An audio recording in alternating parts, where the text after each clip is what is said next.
வணக்கம். இன்னைக்கு வீடியோவில் நம்ம கடலை மிட்டாய் எப்படி செய்கிறதுன்னு பார்க்க போகிறோங்க. ரெண்டே பொருளை வச்சு ரொம்ப சிம்பிளாக ரொம்ப டேஸ்டியாக கடலை மிட்டாய் செஞ்சிடலாங்க. வாங்க இந்த கடலை மிட்டாய் எப்படி செய்கிறதுன்னு வீடியோவில் பார்க்கலாம்.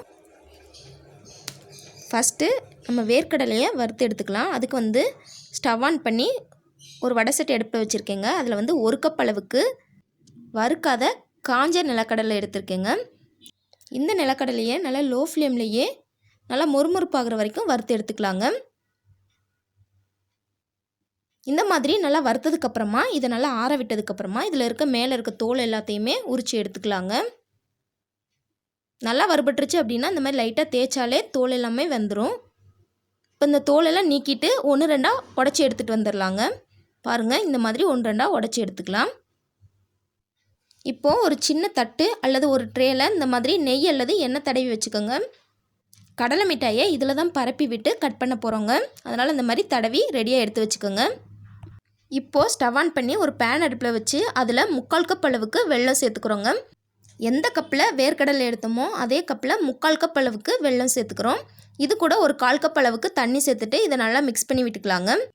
வெல்லம் நல்லா கரையிற வரைக்கும் இதை நல்லா கொதிக்க விட்டுக்கோங்க. வெல்லம் இல்லாமல் சீனி சேர்த்து கூட கடலை மிட்டாய் செய்யலாங்க. அது எப்படி செய்கிறதுங்கிறத வீடியோ போட்டிருக்கேன், வேணா செக் பண்ணி பார்த்துக்கோங்க. வெல்லம் இந்த மாதிரி நல்லா கரைஞ்சி வந்ததுக்கப்புறமா இப்போ நம்ம ஸ்டவ்வை ஆஃப் பண்ணிவிட்டு இந்த வெள்ளை கரைசலை வடிகட்டி எடுத்துக்கலாங்க. வெள்ளத்தை அப்படியே சேர்த்திங்க அப்படின்னா ஏதாச்சும் தூசி இருக்கும், அதனால் வடிகட்டி சேர்த்துக்கலாங்க. வெள்ளத்தை வடிகட்டிட்டு திருப்பி அதே பேனில் இந்த மாதிரி சேர்த்துக்கலாங்க.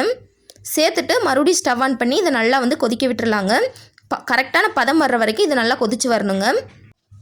நல்லா ஹை ஃப்ளேம்லேயே இந்த வெள்ளத்தை நல்லா கொதிக்க விட்டுருங்க. இப்போ இது கூட நம்ம ஒரு 1/4 டீஸ்பூன் அளவுக்கு ஏலக்காய் தூள் சேர்த்துக்கலாங்க. ஏலக்காய் தூள் சேர்த்தோம் அப்படின்னா கடலை மிட்டாய் நல்லா வாசனையாக நல்லா டேஸ்டியாக இருக்குங்க. சேர்த்துட்டு இந்த மாதிரி மிக்ஸ் பண்ணி விட்டு பதம் கரெக்டாக இருக்கா அப்படிங்கிறத டெஸ்ட் பண்ணி பார்த்துடலாம். பாருங்கள், நல்லா திக்காய் வந்திருக்கு. இந்த பதத்தில் இருக்கும்போது இந்த மாதிரி லைட்டாக தண்ணியில் ஊற்றி பார்த்தோம் அப்படின்னா தண்ணியில் கரையாமல் வரணுங்க. அதே நேரத்தில் எடுத்தோம் அப்படின்னா எடுக்கிறதுக்கும் வரணும். இப்போ இதை இந்த மாதிரி உருட்டிட்டு ஒரு பாத்திரத்தில் போட்டோம் அப்படின்னா இந்த சவுண்டு வரணுங்க. இப்போ கரெக்டான பதத்தில் இருக்குன்னு அர்த்தம். இப்போது ஸ்டவ்வை ஆஃப் பண்ணிவிட்டு நம்ம வறுத்து வச்சுருக்க வேர்க்கடலையை சேர்த்துக்கலாங்க.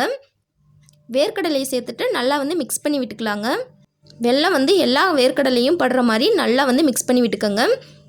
பாகு பதம் கரெக்டாக வந்ததுக்கப்புறமா டக்குன்னு செய்ய ஆரம்பிச்சிடணுங்க, இல்லாட்டி அது அப்படியே செட் ஆகிக்கும். இந்த மாதிரி நல்லா மிக்ஸ் பண்ணி விட்டதுக்கப்புறமா இப்போ இதை நம்ம ஏற்கனவே நெய் தடவி எடுத்து வச்சுருக்க பிளேட்டில் அப்படியே மாற்றிக்கலாங்க. இந்த மாதிரி பிளேட்டில் சேர்த்துட்டு ஒரே மாதிரி வர்ற மாதிரி நல்லா கரண்டியை வச்சு அழுத்தம் கொடுத்து பரப்பி விட்டுக்கோங்க.